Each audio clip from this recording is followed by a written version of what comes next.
remove the restriction imposed by the Korea administration on this country and her people not to have any nuclear in the country. I think, in my personal opinion, that is the most serious and unwanted provision of the Constitution.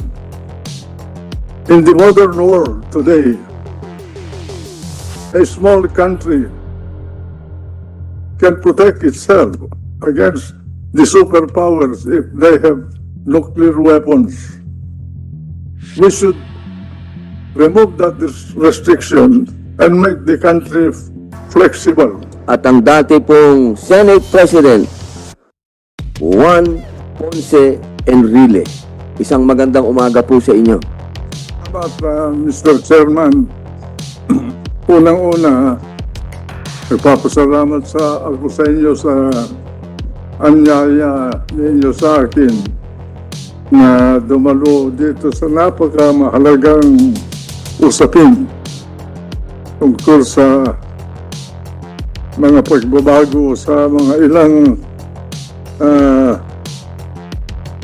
portion o parte ng saligang batas natin.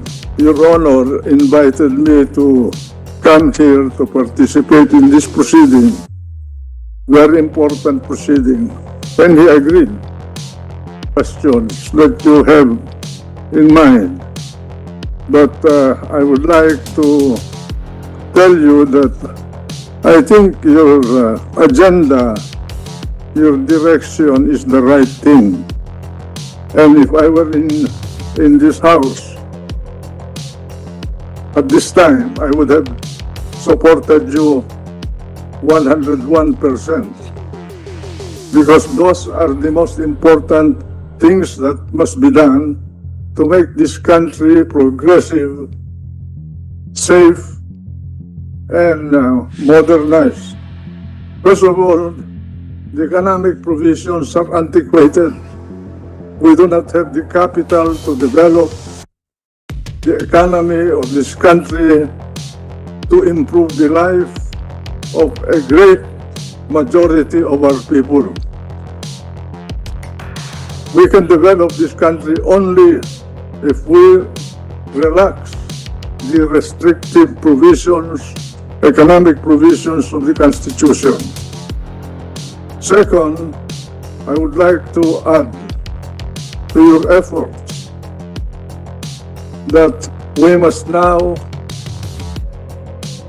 remove the restriction imposed by the Korea administration on this country and her people not to have any nuclear in the country. I think, in my personal opinion, that is the most serious and unwanted provision of the Constitution.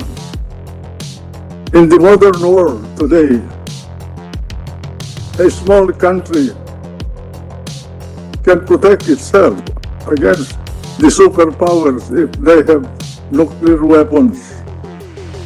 We should remove that restriction and make the country flexible.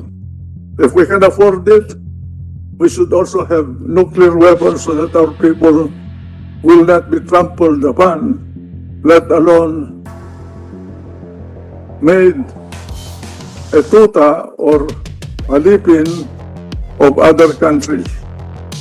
We must be sure that we make our people equal, if not better than others.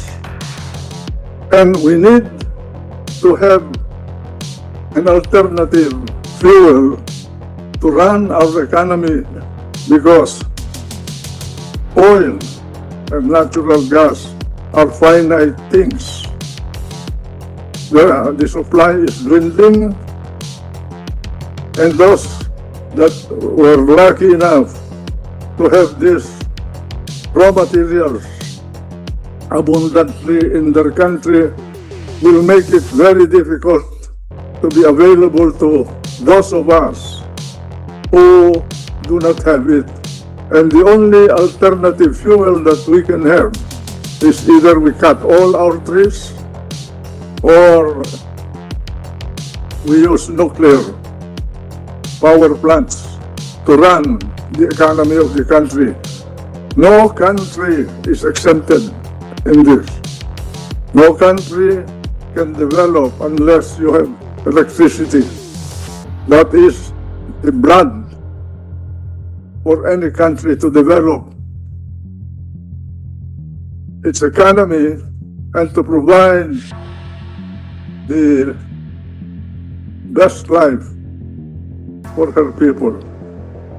So I would propose that you include in your effort an amendment to the to the 1987 Constitution and remove the restriction imposed by the Cory government and make our country flexible. If we have the money, we can buy nuclear weapons, just like buying an aircraft or a battleship or a cannon to protect our people. And if we do not have enough fuel to create electricity, then we can buy uranium nuclear rods to run a nuclear plant like Ukraine and provide our people the convenience arising from the use of nuclear power to run our economy. The political provisions, Mr. Chair, can be separated from the economic and other provisions that I've mentioned. That can take time to handle. Second, in the manner of accomplishing the task that you want to do, to accomplish, I would suggest that you follow what you have been suggesting. Let it be done by Congress itself, not as a legislative body, but as a constituent assembly. There is nothing esoteric or unusual in these amendments. If we want to change the form of government,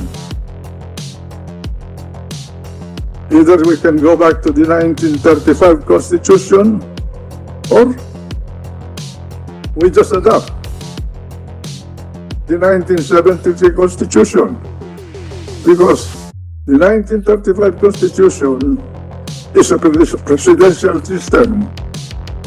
The 1973 Constitution is a parliamentary form of government which is being used almost by all nations on the planet with varying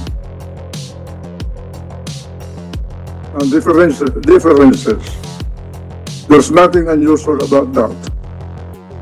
Both types of government have their own deficiencies, but they're workable if the leaders are true to their faith in serving the country and her people instead of serving themselves.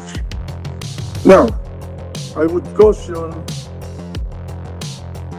everyone to be very careful about federalism.